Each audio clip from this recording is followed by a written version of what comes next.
Bonjour, je te souhaite la bienvenue dans cette séquence vidéo. Il sera question ici d'acoustique. Alors l'acoustique est un domaine de la physique qui étudie le son, la propagation du son et la manière dont le son se comporte. Alors pour étudier un petit peu ce domaine, eh bien la première question qu'on peut se poser, c'est finalement une onde acoustique, donc une onde sonore, ou plutôt le son, qu'est-ce que c'est? Alors pour avoir une première idée, je te propose de considérer ici une petite expérience de pensée. Donc on va représenter un haut-parleur. Alors en fait, un haut-parleur, c'est une membrane qui est reliée à une bobine électrique et cette bobine est entourée par un électroaimant. Alors le fait qu'on fasse passer un courant électrique dans la bobine va générer une force électromagnétique qui va en fait faire bouger la membrane. Alors je t'épargne les détails parce que ce n'est pas une séquence sur l'électromagnétisme, mais donc l'idée ici c'est qu'on a une membrane mobile et en fait cette membrane va pouvoir vibrer. Et donc en vibrant, elle va venir faire vibrer les couches d'air qui se trouvent à proximité. Et donc ce qui va se passer, c'est que les molécules d'air qui se trouvent à côté de cette membrane vont en fait être déplacées. Et puis comme elles sont déplacées, elles vont elles-mêmes s'entrechoquer avec les molécules d'air qui sont juste à côté, etc. etc. Et donc comme cette membrane vibre, on va avoir la propagation d'une vibration de proche en proche. Et donc l'idée, c'est qu'on va avoir une onde qui est causée par le fait que les molécules d'air s'entrechoquent et donc on a une espèce d'effet en cascade où de proche en proche, eh bien, le choc des molécules se répercute et avance. Voilà, c'est un petit peu ça l'idée. Et donc, tu as ici une représentation des molécules d'air très grossière, mais qui te permettent de voir que du coup, eh bien, au moment où la membrane va avancer, elle va pousser les molécules d'air vers l'avant, et puis à un moment donné, la membrane va reculer. Et donc à ce moment-là, eh bien, quelque part, les molécules d'air vont arrêter d'être pressées. Et ça donne naissance, comme tu peux le voir, à des zones où il y a plus de molécules d'air et des zones où il y a moins de molécules d'air. Alors, de manière plus concrète, tu vois ici que finalement, ces zones où il y a plus de molécules d'air, moins de molécules d'air, eh bien, elles se propagent ici par rapport à l'écran vers la droite. Donc, on a le sens de propagation de l'onde. Et en fait, si je m'intéresse à une molécule d'air, en particulier, cette molécule d'air, finalement, elle va être amenée à vibrer de droite à gauche. Et donc le mouvement de la molécule d'air, eh bien, il est dans le même sens que la propagation de l'onde. Alors ça, si tu as déjà un petit peu étudié les ondes, tu sais que ça correspond en fait à une onde longitudinale. Donc je peux déjà dire une chose ici, avec ce qu'on vient de dire, c'est que le son est une onde longitudinale. Alors si tu connais un petit peu les ondes, tu sais qu'en fait une onde finalement c'est la propagation de la variation d'une grandeur physique. Et donc, dans le cas du son, on peut se demander quelle est la variation de grandeur physique, quelle est la grandeur physique qui varie finalement quand l'onde se propage. Eh bien, en réalité, il est question aussi de pression. Alors, pour que tu te représentes bien les choses, je vais ici tracer une espèce de petit graphe, et tu vois ici que j'ai représenté en fait la pression atmosphérique. Donc, la pression atmosphérique ici, elle est constante. Et puis, si je viens représenter au niveau de mon onde acoustique qui se propage, les différents pics où les molécules sont plus compressées, les molécules sont moins compressées, tu vois que au final, un endroit où il y a plus de molécules d'air correspond à une surpression, donc la pression est plus importante. L'endroit où il y a moins de molécules d'air, les molécules sont plus espacées, correspond à une baisse de pression. Et donc une onde acoustique, finalement, ça correspond à une variation, à un delta de pression par rapport à la pression atmosphérique. Et donc, en gros, quand j'entends une onde sonore, donc quand j'entends du son, ce que mon oreille capte, c'est une petite variation de pression. Voilà, ça c'est une onde acoustique. Donc c'est déjà une donnée importante. Alors poursuivons notre exploration et intéressons-nous maintenant aux différentes caractéristiques du son. En effet, le son, on peut le caractériser de plusieurs manières. La première chose qu'on peut peut-être dire, c'est que un son va posséder une hauteur. Alors la hauteur, c'est ce qu'on va retrouver en musique. On va dire qu'une note est aiguë ou qu'une note est grave. Mais ça, en réalité, ça correspond à la hauteur. Alors la hauteur, physiquement, donc quand j'entends qu'un son est aigu, ça veut dire quoi? Eh bien, ça veut dire que ce son va avoir une fréquence élevée. Et donc la hauteur, ça correspond en fait à la sensation auditive qui est liée à la fréquence d'un son. Donc autrement dit, si mon baffle de tout à l'heure émet un son que je perçois comme étant un son haut, donc un son aigu, ça veut dire que la membrane du baffle oscille de manière très rapide, avec une fréquence élevée. A l'inverse, si j'entends un son qui est grave, ça veut dire que la membrane de mon haut-parleur oscille avec une fréquence qui est basse. Et donc je peux noter ça ici, c'est ce que je viens de dire. Donc au niveau de la fréquence, quand il y a un son grave, c'est une fréquence qui est basse, donc il y a peu d'oscillations par unité de temps. À l'inverse, quand on entend un son aigu, ça veut dire que la fréquence est importante, la fréquence est élevée. Alors, au niveau justement de la fréquence, il faut savoir que l'oreille humaine possède une certaine sensibilité. Et donc la sensibilité de l'oreille humaine, en gros, elle va de 16 Hz à plus ou moins 20 000 Hz. Alors, ce sont des données, entre guillemets, statistiques, donc d'une personne à l'autre. Si on fait un test auditif, il y a des personnes qui vont entendre des fréquences qui seront peut-être plus basses que 16 Hz. Il y a des personnes qui vont entendre moins bien et qui ne percevront peut-être pas des fréquences qui sont de 40 Hz. De la même manière, en général, on dit que les personnes âgées perdent les hautes fréquences et donc une personne qui est plus âgée n'entendra peut-être pas 20 000 Hz, un son qui serait très très aigu. Donc ça varie d'une personne à l'autre, mais c'est en gros la fourchette dans laquelle on considère que l'être humain est capable de percevoir des sons. Il y a des animaux qui perçoivent des sons de manière beaucoup plus fine, hein, puisque par exemple un chien, une chauve-souris est capable de percevoir des fréquences qui vont jusqu'à 100 000 Hz, hein, ce qui est évidemment beaucoup plus importante. Donc ce que ça veut dire ici, c'est qu'il y a finalement toute une série d'ondes acoustiques, d'ondes sonores, de sons qu'on n'est pas capable de percevoir puisque notre oreille est limitée. Ceci dit, de 16 à 20 000 Hz, c'est quand même déjà pas mal, hein, ça fait une sacrée plage. Alors, maintenant, je vais faire quelque chose d'assez abominable pour moi qui suis prof de physique. Je vais te représenter un petit schéma de l'oreille. Alors, j'espère qu'il n'y a pas de prof de biologie qui va passer par cette vidéo parce que j'ai un peu honte de mon schéma. Et donc, je vais venir annoter ce que j'ai dessiné parce que là, j'imagine que tu n'y vois pas très clair. Donc, ici, ce qu'on a à gauche, c'est une tentative de pavillon. Donc là, tu as en gros le pavillon d'une oreille. Tu as le canal auditif, et puis au bout de ce canal auditif, on va trouver le tympan. Alors le tympan, c'est une membrane en réalité. Et donc cette membrane, tu peux te rendre compte qu'elle va venir percevoir les vibrations de l'air, les variations de pression de l'air. Ce tympan, il est relié directement à un petit os qu'on appelle le marteau. Le marteau est lui-même relié à l'enclume, hein, c'est logique, le marteau vient taper sur l'enclume, et l'enclume est elle-même reliée à un dernier os qui est l'étrier. Alors, ces os sont les plus petits du corps humain et en fait, il est nécessaire qu'ils soient petits puisqu'ils doivent quelque part rentrer en résonance avec le son que le tympan va venir capter. Alors, petite parenthèse ici, c'est justement le prof de physique qui parle. Tu peux voir qu'en fait le marteau, l'enclume ici, ont une disposition qui fait qu'en réalité on a une espèce d'amplificateur mécanique, hein, on a une espèce de bras de levier qui fait que les vibrations du tympan qui sont très fines, hein, on y reviendra par la suite, mais les vibrations sont vraiment extrêmement légères. Autrement dit, le mouvement du tympan est très très léger, très très faible. Mais donc on a ici une amplification de ce mouvement. Et en fait, ce mouvement va être communiqué par l'étrier au niveau d'un organe qu'on appelle la cochlée. Alors la cochlée, tu vois, c'est une espèce de limaçon. Et en fait, c'est là-dedans que finalement le son va être perçu. Donc en gros l'idée c'est quoi? C'est que l'étrier va venir appuyer, hein, alors de manière périodique, hein, va venir vibrer sur la cochlée. La cochlée est remplie elle-même d'un liquide et du coup les vibrations vont se répercuter dans ce liquide. Et au niveau de la cochlée, donc dans l'espèce de limaçon, l'espèce d'escargot que tu peux voir ici, eh bien il y a des cellules ciliées donc qui possèdent des petits cils et en fait ces cils vont pouvoir venir capter les vibrations. Alors, si je prends la peine de dérouler cette cochlée, donc ici, c'est pas la réalité, mais donc j'ai représenté l'espèce d'escargot que tu peux voir de manière déroulée, eh bien, en fonction de la zone dans laquelle on va se trouver, on va avoir une certaine sensibilité à certaines fréquences. Et donc, l'idée ici, c'est que finalement, en fonction de la zone de la cochlée qui va capter un son, eh bien, le cerveau sera capable de déterminer la fréquence et donc la hauteur du son qu'on va entendre.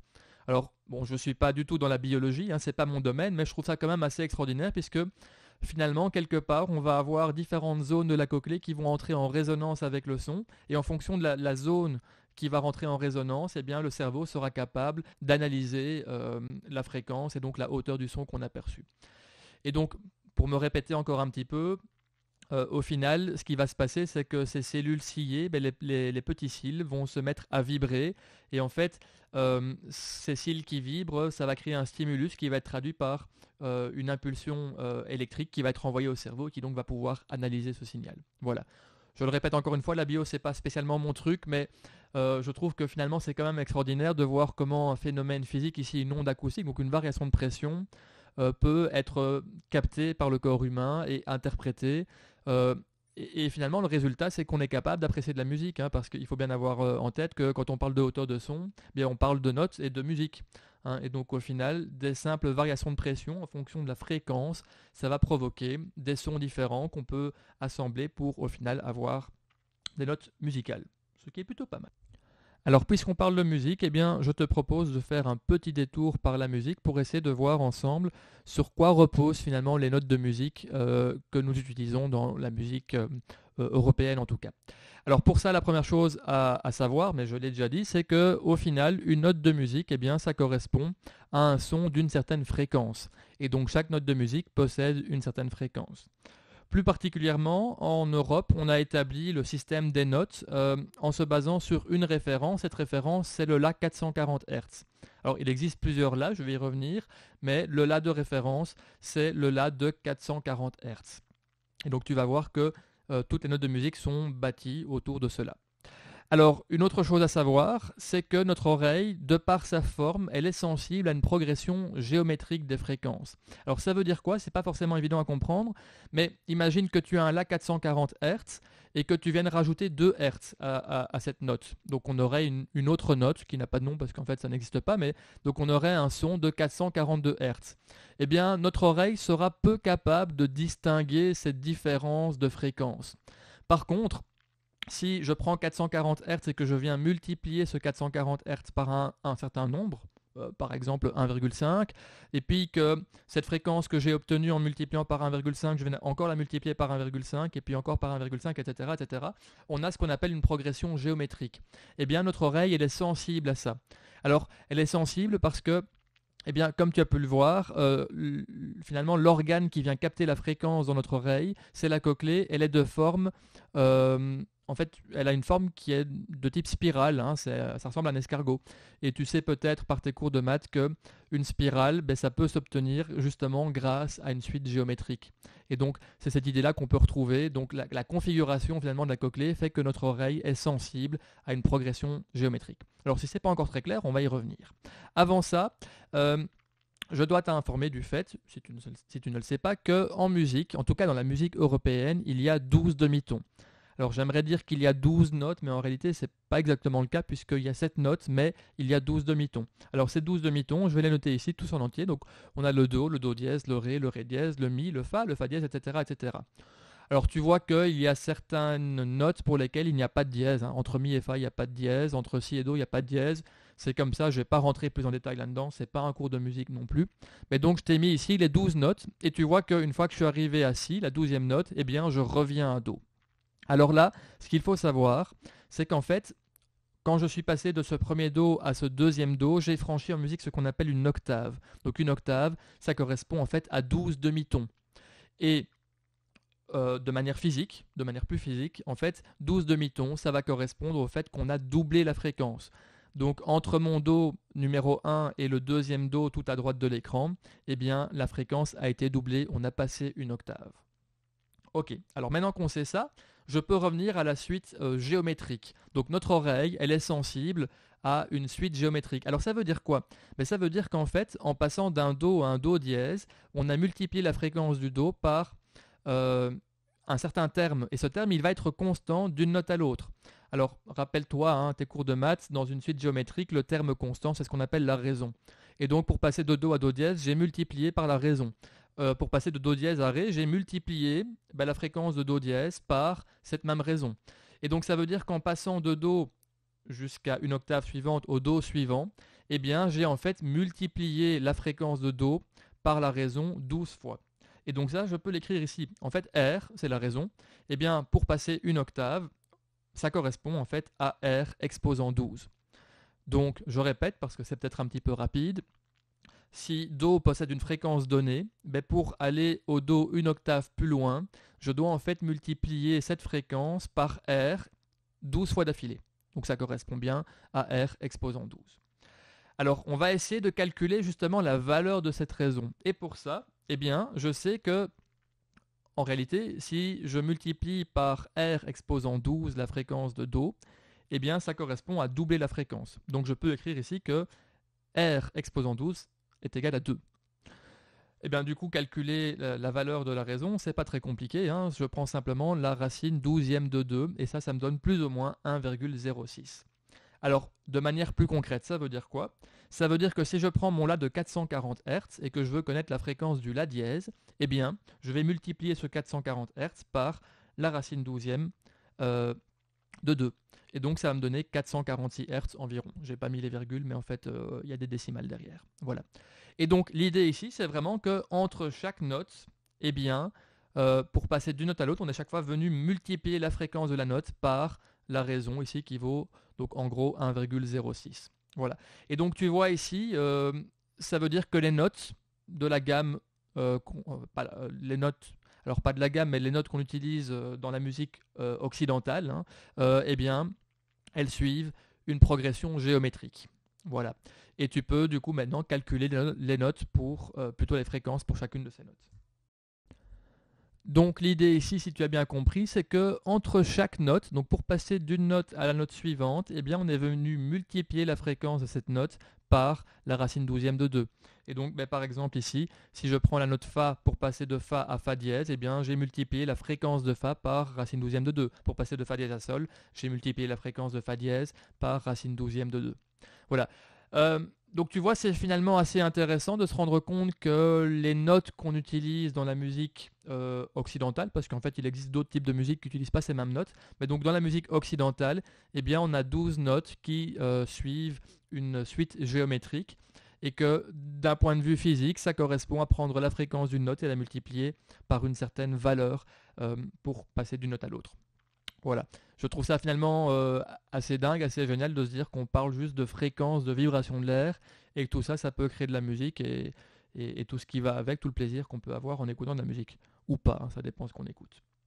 Ok, alors après ce petit détour, on va maintenant s'attaquer à une autre caractéristique du son, et cette caractéristique, c'est le volume. Alors le volume, de nouveau, en fait, le volume, c'est une sensation qu'on va avoir par rapport à une propriété physique du son. Et cette propriété physique, eh bien, elle correspond en réalité à ce qu'on va appeler l'intensité sonore, l'intensité d'un son. Alors l'intensité d'un son, c'est probablement une grandeur qui ne te dit rien, et donc je vais dire ça autrement. En fait, l'intensité sonore, on peut dire que ça correspond à la quantité d'énergie qui va être transportée par le son, transportée par l'onde sonore, par unité de temps et par unité de surface. Alors, c'est probablement pas encore très clair, on va essayer de détailler un petit peu ça. D'abord, je vais traduire ce que j'ai dit en termes d'unité. Donc l'intensité sonore, on a dit que ça correspondait à une quantité d'énergie. Donc une quantité d'énergie, ce sont des joules. Hein. Par unité de temps, l'unité, ce sont des secondes. Et pour la surface, ce sont des mètres carrés. Alors des joules par seconde, ça correspond aussi à des watts. Et donc au final, l'intensité sonore, ça correspond à une puissance par mètre carré, donc une puissance par unité de surface. Alors pour visualiser de quoi il est question, je vais reprendre mon petit haut-parleur. Voilà, donc on a ici notre haut-parleur, et tu vois, on a de nouveau nos ondes acoustiques, hein, puisqu'on a les molécules d'air ici qui sont déplacées par la membrane du haut-parleur. Ok, alors tu dois te rappeler qu'une onde, ça correspond à un transport d'énergie. Donc le fait que mes molécules ici s'entrechoquent, eh bien, fait que j'ai de l'énergie qui est transportée. Et ce que je peux faire, c'est venir me mettre en face du haut-parleur, et je peux considérer ici une petite surface. Donc je prends ici une petite surface par laquelle mon onde sonore va passer. Et du coup, alors c'est peut-être un peu particulier, c'est pas forcément facile à faire, mais je peux regarder quelle quantité d'énergie va passer par cette surface par unité de temps. Et donc l'intensité, c'est ça. Alors, de nouveau, si c'est pas clair, tout simplement, imagine bien que l'intensité, au final, pour ton oreille, pour ta sensation auditive, ça correspond au volume. Donc, autrement dit, si quelqu'un parle fort, ça veut dire qu'il utilise beaucoup d'énergie, et donc tu vas entendre qu'il parle fort. Voilà.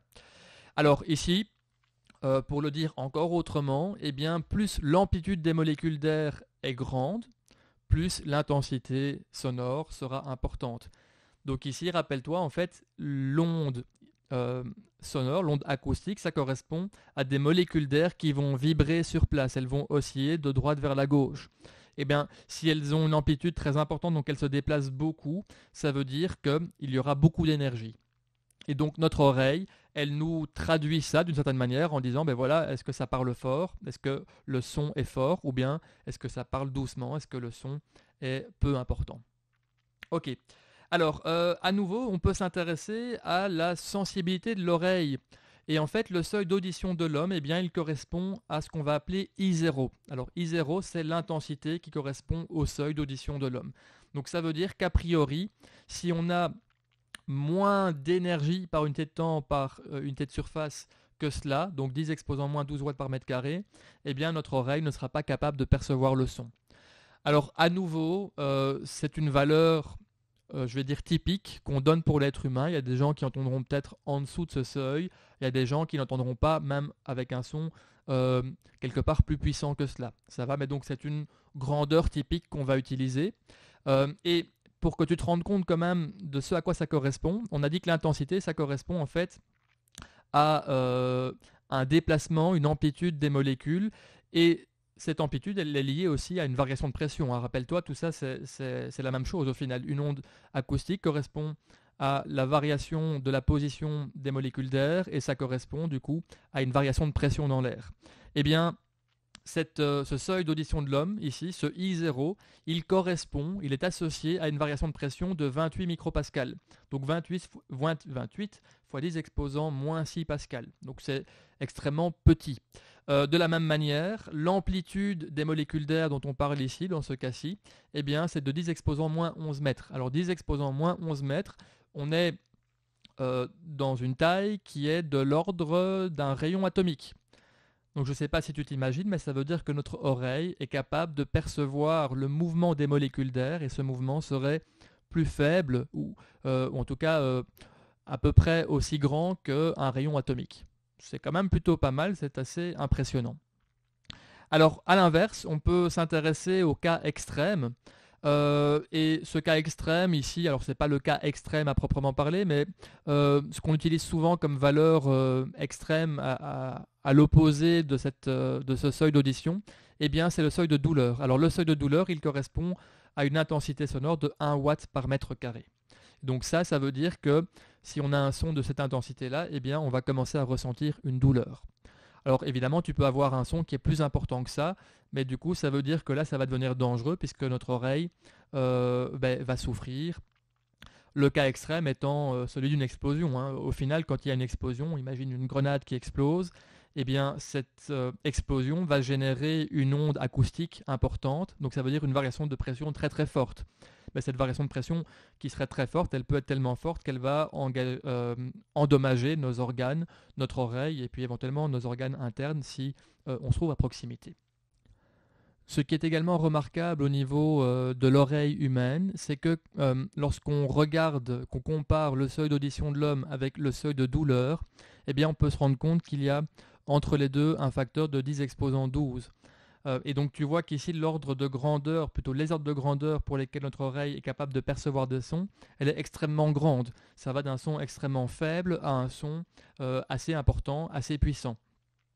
Alors de ce fait, travailler avec l'intensité quand on fait de l'acoustique, c'est pas forcément évident et donc quantifier le volume sonore quand on est en watts par mètre carré, c'est pas forcément parlant.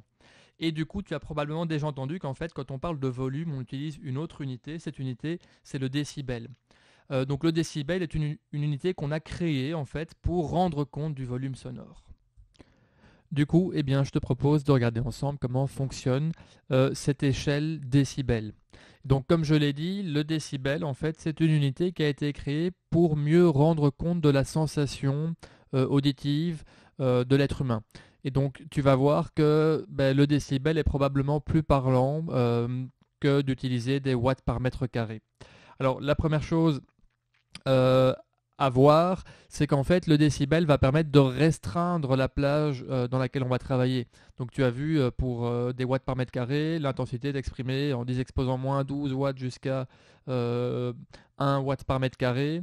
Eh bien les décibels, en gros, on va se trouver entre 0 et 120 décibels. Donc ça va vraiment restreindre l'échelle. Alors pour ce faire, eh bien, on va en fait utiliser une échelle logarithmique. Donc l'idée du logarithme ici va faire qu'on va arriver à condenser justement ces ordres de grandeur qui sont très importants. Alors, de manière concrète, eh bien, la formule des décibels, elle est ici. Donc, malgré tout, physiquement, ce dont on parle, c'est une intensité sonore qui correspond à des watts par des mètres carrés. Et donc, l'idée ici, c'est qu'on va essayer de convertir ces watts par mètre carré en décibels. Et donc, la formule, eh bien, je te la présente ici. Donc, on a d'une part bêta. Alors, bêta, en fait, ça représente l'intensité sonore, mais exprimée en décibels. Donc il faut vraiment faire attention à ne pas mélanger l'intensité décibels et l'intensité entre guillemets classique. De l'autre côté, on a justement I, qui est l'intensité sonore, en watts par mètre carré, et on a I0. Et donc I0, je te rappelle que c'est le seuil d'audition, donc c'est 10 exposant moins 12 watts par mètre carré. Alors tu vas voir que du coup le fait d'avoir intégré ce seuil d'audition dans la formule permet en quelque sorte de calibrer l'échelle décibels sur l'oreille humaine. Avant ça, pour en finir avec cette petite formule, eh bien, l'unité du décibel, donc, c'est le dB, donc petit d, grand B, pour exprimer donc l'intensité en décibels. Alors, je t'ai dit, donc, le fait d'avoir intégré I0 dans cette formule permet de calibrer l'échelle décibels sur l'oreille humaine. Et donc, on va voir ce qui se passe si on considère une intensité qui serait égale à I0. Donc, dans ma formule, à la place de I, je vais remplacer par I0. Donc ça veut dire quoi? Ça veut dire qu'on aurait un son dont l'intensité est de 10 exposant moins 12 watts par mètre carré. Si je fais ça, eh bien qu'est-ce qui se passe? Je vais obtenir dans ma formule donc 10 logarithmes de I0 sur I0. Autrement dit, j'ai 10 logarithmes de 1 et logarithme de 1, ça correspond à 0 puisque rappelle-toi que l'idée du logarithme, c'est on se pose la question de savoir finalement quel est l'exposant que je dois mettre à 10 pour obtenir ce qui se trouve dans le logarithme. Et donc, si j'ai 10 et que je lui mets exposant 0, j'obtiens bien 1. Okay, donc c'est ça la définition du logarithme. Et donc, si logarithme de 1 vaut 0, ça veut dire que au final, bêta est égal à 0 décibels. Et donc, tu vois ici, en fait, le plancher de notre échelle correspond à I0.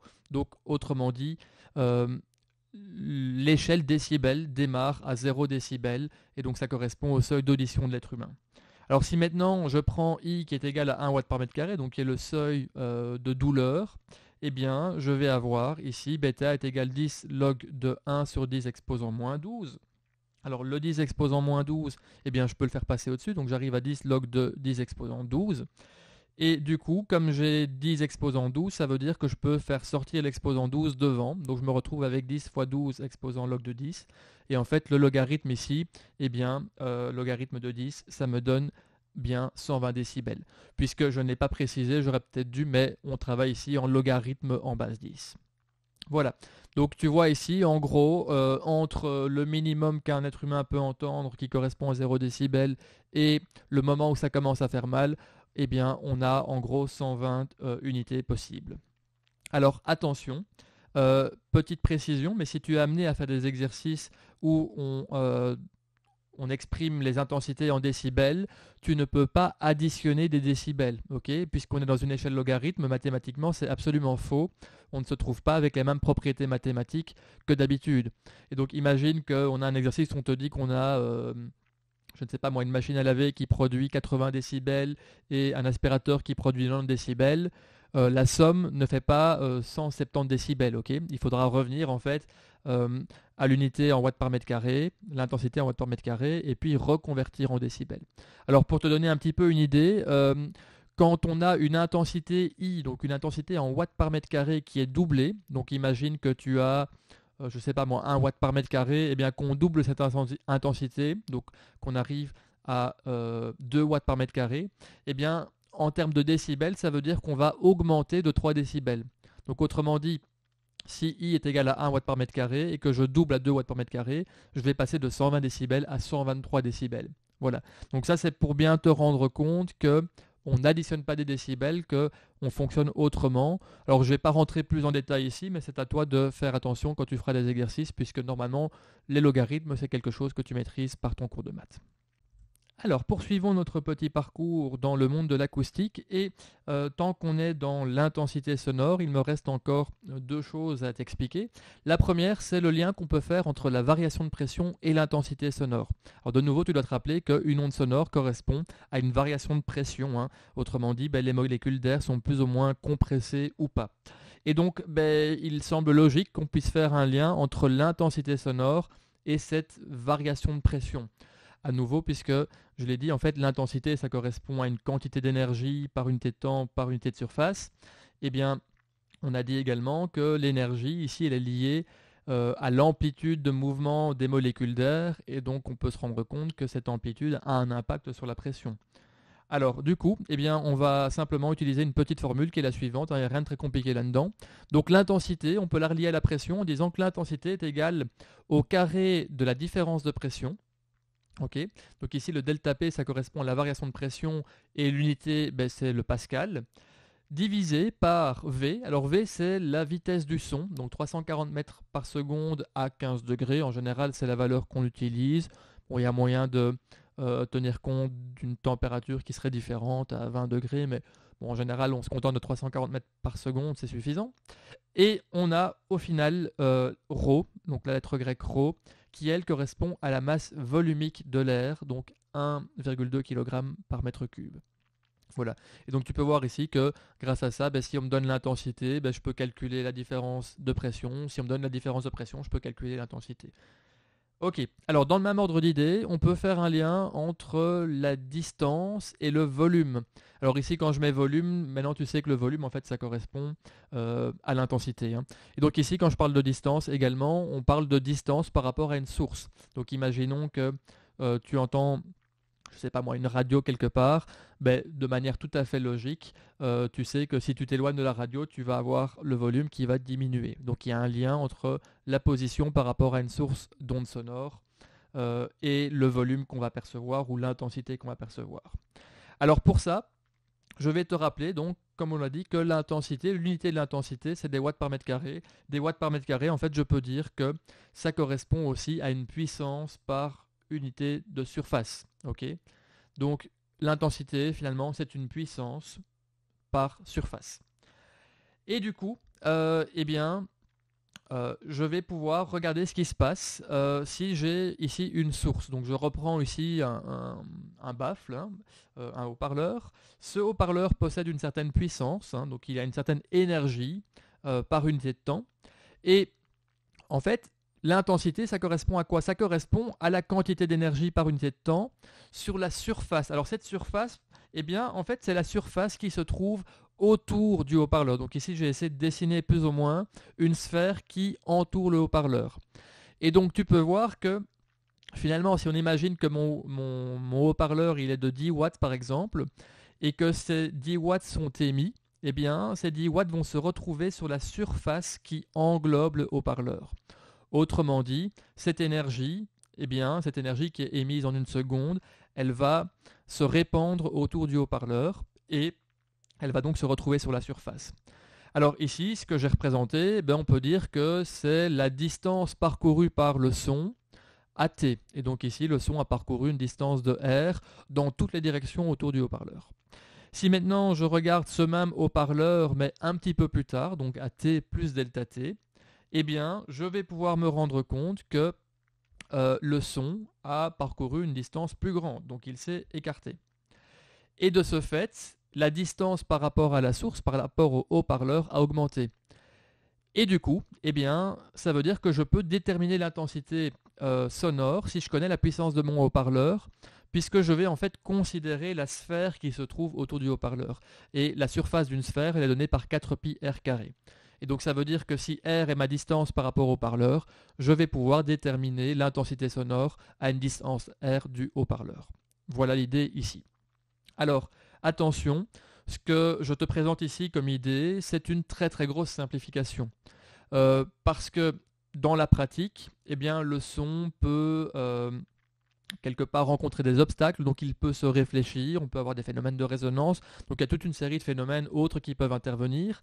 Et puis de la même manière, en fait tu vois que mon haut-parleur ici, la membrane est orientée vers la droite, donc ça veut dire qu'en principe le son va plutôt se diriger vers la droite et pas trop vers la gauche, ou vers le dessus ou vers le dessous. Et donc ici, on utilise une grosse simplification en imaginant que le son émis par la source se répand dans toutes les directions de la même manière. Mais ça permet de calculer un ordre de grandeur d'intensité sonore en fonction de la distance. Voilà.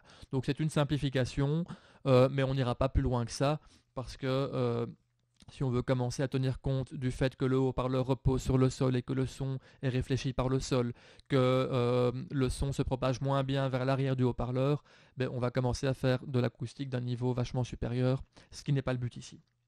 Ok, alors il nous reste une dernière chose à étudier ensemble, une dernière caractéristique du son. Donc je te rappelle qu'on a étudié la hauteur d'un son, on a étudié le volume d'un son, et il me reste une chose à évoquer, c'est le timbre d'un son. Alors le timbre d'un son, c'est quoi? Eh bien c'est ce qui va permettre de faire la différence entre deux sons qui ont la même fréquence et qui ont le même volume.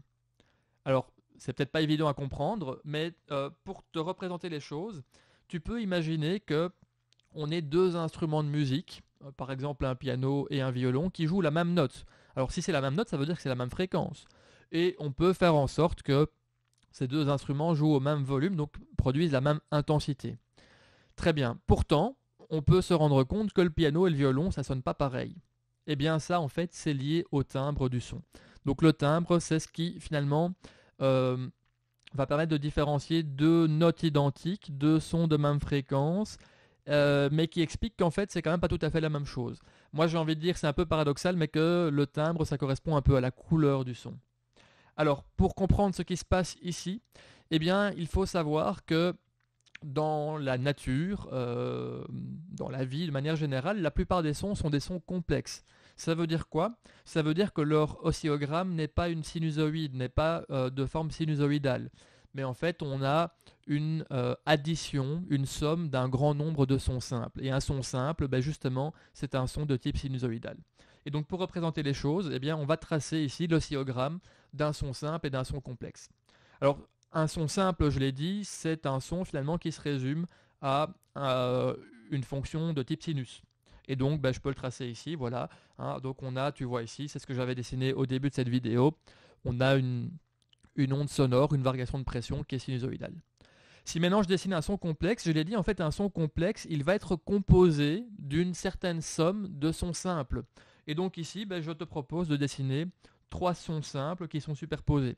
Alors tu vois, j'ai ici en vert, en bleu et en rose, ben, finalement trois ondes sonores de type sinusoïdal, donc trois sons simples. Mais dans la pratique, en fait, ces trois sons eh bien, viennent s'additionner. On applique ici le principe de superposition qu'on utilise dans les ondes. Et donc ça veut dire que ben, ces trois ondes vont s'additionner et produire une onde d'une forme un petit peu bizarroïde. Alors là, tu peux voir, j'ai tenté, hein, c'est un dessin à la grosse touche, mais j'ai tenté de représenter l'addition de ces trois ondes. Alors ça, je peux l'écrire mathématiquement. Je peux dire que mon onde totale, mon onde sonore totale, Y totale, correspond à Y1 plus Y2 plus Y3. Et je peux détailler un petit peu en disant que finalement, Y1 c'est A sinus 2pi f fois t, que Y2 par rapport à ce que j'ai dessiné c'est A2 sinus 2 fois 2pi fois f fois t, et pour A3 ben, on a sinus 3 fois 2pi fois f fois t. Alors là-dedans, il y a un truc important. F, en fait, c'est ce qu'on va appeler la fréquence fondamentale. Donc la fréquence fondamentale, tu vois ici, c'est la courbe qui a en fait la plus grande période, la fréquence la plus basse. Et puis, tu peux voir que si je prends par exemple le terme Y2, hein, eh bien, j'ai en fait cette fréquence fondamentale qui a été multipliée par 2. Donc ici, j'ai rajouté un 2, c'est un multiple de F. Ok. Alors, en fait, ce qu'il faut comprendre, c'est que ces trois ondes, finalement, elles sont produites par la même source. Alors, pour visualiser les choses, je te propose d'imaginer qu'on a une guitare ici. Eh bien, en fait, la fréquence fondamentale, ce serait la fréquence d'oscillation de la corde. Donc, si je tire sur ma corde, cette corde va émettre une certaine note. Ok. Mais du coup, en fait, ce qui va se passer, c'est que cette corde qui vibre va produire un son. Et ce son va être capté par les différentes parties de la guitare, par la caisse de résonance et par les différents éléments qui la composent. Et ces différentes parties vont elles-mêmes se mettre à vibrer. Mais elles ne vont pas forcément vibrer à la même fréquence que la corde. Elles vont se mettre à vibrer éventuellement à une série de multiples. Et du coup, eh bien, ces différentes parties de la caisse de résonance vont vibrer à des fréquences qui seront des multiples de cette fréquence fondamentale. Et toutes ces fréquences vont venir s'additionner et vont venir créer un son complexe. Et donc ce que j'ai représenté ici, finalement, c'est ça, c'est la fréquence fondamentale et deux multiples de cette fréquence. Et donc, on a le principe de superposition qui fait que l'ensemble de ces corps vibrants produisent des ondes sonores qui ont la même source, donc qui ont la même fréquence fondamentale de base, sauf que en fonction de la partie, la guitare, on va avoir ici des multiples qui vont venir s'additionner.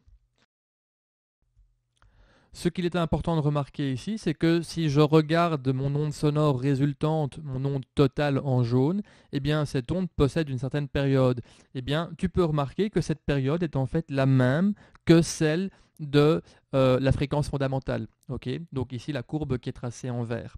Et donc c'est pour ça qu'on peut bien se rendre compte que finalement, la note qu'on va entendre, la hauteur du son qu'on va entendre, est la même, mais par contre, comme l'onde a une forme qui est différente, eh bien, on va percevoir une différence. On va sentir qu'il y a quelque chose, une couleur de nouveau qui est différente, et ça, c'est ce qu'on va appeler le timbre. Alors maintenant, il faut bien comprendre que ici, j'ai un petit peu schématisé les choses en disant que j'ai une guitare qui produit une fréquence fondamentale, qu'on a ici Y2, Y3 qui viennent se rajouter à cette fréquence fondamentale. Dans la pratique, eh bien, on va avoir bien plus de multiples de F qui vont venir s'additionner, donc on va avoir un son qui sera beaucoup plus complexe puisque vraiment chaque partie de la caisse de résonance, chaque pièce va vibrer à sa propre fréquence et donc on va aboutir comme ça à des sons qui en fonction de l'instrument, en fonction de la forme, seront différents. Et de ce fait, ça explique qu'une guitare n'est pas une autre guitare. Hein. Si tu prends une guitare avec un certain bois, ça ne va pas résonner de la même manière. Donc ça veut dire que les multiples de la fréquence fondamentale ne seront pas forcément les mêmes. Et ça permet d'expliquer pourquoi est-ce qu'on peut dire qu'une guitare est meilleure qu'une autre. Ça veut dire qu'elle rentre mieux en résonance, qu'elle a un son qui est plus harmonieux, plus agréable. Alors au niveau de l'être humain, tout ceci s'applique. Hein. On a des personnes qui ont des voix plus graves que d'autres, mais des personnes qui chanteraient la même note par exemple peuvent avoir une voix plus ou moins agréable. Et bien ça c'est lié justement au corps de la personne, donc ça veut dire que l'ossature, la musculature, la manière dont la personne se positionne, donc la structure du corps quelque part va avoir une influence sur le son qui est produit et donc pas tant finalement sur la hauteur du son, la fréquence du son, mais plutôt sur le timbre du son, donc la manière dont on va le percevoir. Voilà. Et donc, ce qui va régler la fréquence fondamentale, au final, c'est la fréquence à laquelle nos cordes vocales vont osciller. Mais en faisant osciller nos cordes vocales, on va en fait faire rentrer en oscillation toutes les parties de notre corps au final, qui vont elles-mêmes venir rajouter leurs propres composantes au son qui est généré. Voilà, je vais m'arrêter ici pour cette vidéo qui est déjà relativement longue. J'espère avoir été le plus clair possible. N'hésite pas à revenir en arrière, à regarder une deuxième fois pour pouvoir digérer toute cette matière. Je te dis merci pour ton écoute et à bientôt.